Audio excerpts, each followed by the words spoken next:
خبر شامل کرتے ہیں جدہ سے، جہاں پاکستان مسلم لیگ نون گلف کے رہنما مہر عبدالخالق لک کی جانب سے پاکستان مسلم لیگ کے عہدیداران، کارکنان، کمیونٹی اکابرین اور صحافی حضرات کے اعزاز میں مقامی ہوٹل میں شاندار عید ملن پارٹی کا اہتمام کیا گیا، جس کے مہمان خصوصی پاکستان مسلم لیگ نون سعودی عرب کے مرکزی صدر ملک منظور حسین عوان تھے۔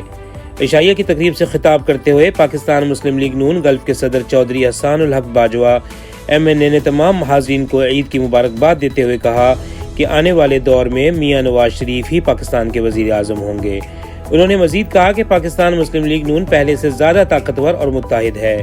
انہوں نے سعودی عرب میں پارٹی کو مضبوط سے مضبوط بنانے پر مرکزی صدر ملک منظور حسین کی کوششوں کو سراہا۔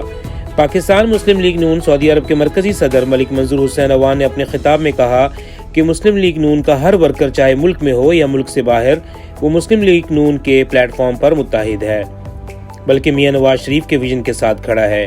انہوں نے اس عزم کا اظہار کیا کہ وہ مسلم لیگ نون اور پارٹی قیادت کے ساتھ ہمیشہ کھڑے رہیں گے اور پاکستان کی بہتری اور جمہوریت کی بقا کی جنگ لڑتے رہیں گے۔